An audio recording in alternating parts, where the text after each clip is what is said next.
This city did not fail. It worked exactly as designed. In the 19th century, St. Petersburg absorbed pressure instead of resolving it. Water tested its foundations. Reform tested its patience. Stone replaced dialogue. Order learned to move quietly through streets, palaces, markets, and memories of war. Each crisis was repaired, contained, or monumentalized, never healed. Flood revealed fragility. Revolt revealed limits. Architecture answered dissent. Routine normalized control. Fire wounded symbols without changing outcomes. Victory narratives justified endurance. Poverty carried the cost. Power withdrew upward. Violence returned to the street. These 9 moments are not separate scenes. They are one mechanism, tightening over time. A city that survives by endurance learns how to delay collapse, not prevent it. And when delay fails, exposure becomes public. Thanks to AI reconstruction, we can re-enter St. Petersburg as it functioned, not as it was advertised, moving from disaster to discipline, from spectacle to silence itself. St. Petersburg did not begin the 19th century with confidence. It began with water. In November 1824, the Neva River rose without warning. It crossed embankments, entered streets, claimed squares, carriages floated, wood splintered, people vanished silently. The flood was not only natural, it was architectural. St. Petersburg had been forced onto marshland, built against geography, not with it. The disaster exposed what the city concealed. Control here was conditional. Stone stood tall, but foundations were fragile. The poor drowned first. The powerful waited above the waterline. When the river withdrew, the city repaired itself. Lives were replaced by order. No questions followed. The system remained intact, and those who watched the water rise began to wonder whether the city could ever be changed by human will alone. 1 year later, pressure returned. This time, it wore uniforms. In December 1825, officers gathered on Sennaya Square. They demanded law, limits, a constitution. They stood in formation, disciplined, silent. Snow covered their boots. The city paused. Then artillery spoke. No negotiation, no delay. The rebellion ended before it could breathe. Executions followed. Exile followed. Silence followed.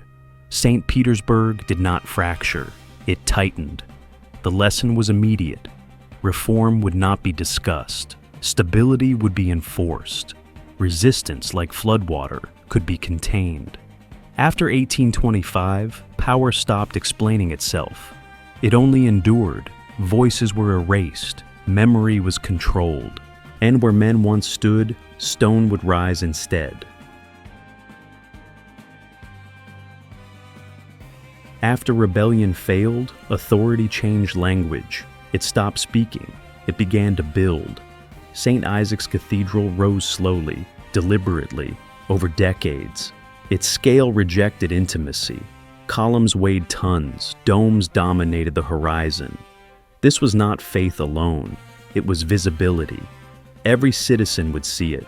Every visitor would feel it. Construction became ritual. Laborers worked in silence. Deaths were ignored. Delays were tolerated. Completion mattered more than lives. The cathedral did not promise salvation. It promised permanence. Where reformers once stood, stone now towered. St. Petersburg did not adapt. It asserted. Power embedded itself into the skyline. And when the structure neared completion, life resumed beneath it. Orderly, controlled, ready to move on without asking what had been buried to make it stand.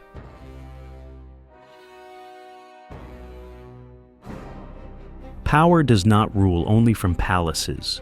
It rules through routine. Nevsky Prospekt became the city's rhythm. Carriages passed in sequence. Shops aligned beneath identical facades. Pedestrians moved with restraint. Nothing here looked chaotic. Progress was visible. Culture was advertised. But order was curated. Surveillance was subtle. Boundaries were silent. The poor labored at the margins.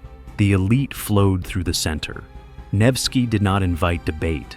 It normalized hierarchy. After rebellion failed and monuments rose, control no longer required force. It required habit. Saint Petersburg disciplined itself. Visitors admired elegance. Residents learned restraint. Life appeared smooth. But pressure accumulated where nothing was spoken. Because when power becomes invisible, resistance becomes unthinkable. Until it is not.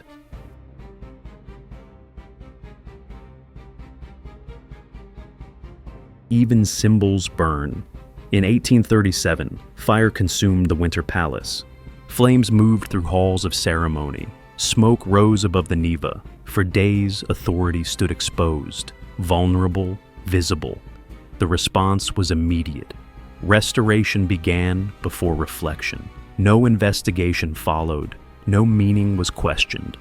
The palace returned stronger, larger, faster. The fire became a footnote, not a warning. Saint Petersburg learned again that damage did not equal change. Crisis would be absorbed, then erased. The palace survived to prove endurance. For the people, the message was clear. Even when the center burns, nothing shifts. Order remains. And when stability strained, the empire searched not for reform, but for justification elsewhere.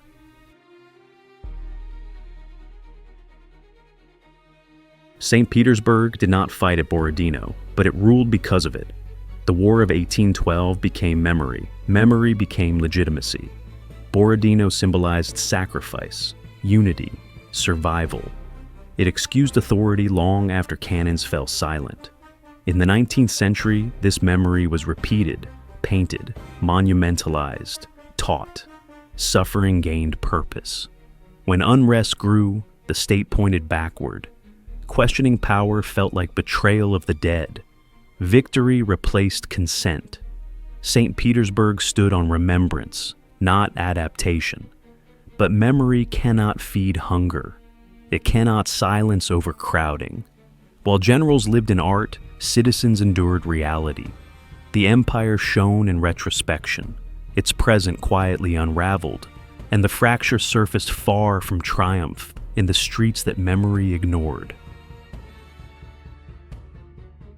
Sennaya Square was not built to impress. It was built to endure. Crowds pressed together, food traded hands, labor defined movement. Here, Saint Petersburg revealed its other face. Order existed. Comfort did not. Disease spread easily. Alcohol dulled despair. Police watched constantly. The city tolerated Sennaya because it needed it. Labor sustained the empire. Poverty disciplined it. While Nevsky displayed elegance, Sennaya absorbed exhaustion. This was the cost of stability. Suffering was contained, so power remained untouched. But pressure does not vanish. It accumulates where voices are unheard. By mid-century, distance between palace and market became immeasurable. Authority stood elevated, confident, unquestioned, unaware that resentment was learning how to wait. The Winter Palace stood above everything: residence, administration, symbol. Decisions inside shaped millions outside. Yet rulers rarely walked the streets they governed. The palace represented distance. Saint Petersburg revolved around it, but never entered it. By late century, reforms existed on paper. Control remained centralized. Power became personal, isolated. The city appeared calm. The empire appeared stable, but beneath marble floors, structure weakened. Authority resisted pressure instead of adjusting to it. Endurance replaced listening, and endurance without adaptation becomes vulnerability. When violence arrived, it did not come from afar. It emerged from the streets that had been ignored, managed, contained. The final moment would not unfold inside a hall of state. On March 1st, 1881, control failed. A bomb exploded on a St. Petersburg street. Alexander II fell where citizens walked daily. Power collapsed in public, not behind walls. The empire did not end instantly, but illusion did. Violence was no longer distant. It was immediate. The city had survived floods, rebellions, fire, poverty. Each crisis was repaired. None were healed. Stability had been achieved through pressure, not resolution. That strategy reached its limit. St. Petersburg endured by absorbing suffering. It functioned. It survived. But survival came at a cost. The century closed not with reform, but rupture. The city remained standing because it had learned how to break its people slowly, quietly, and finally, in full view.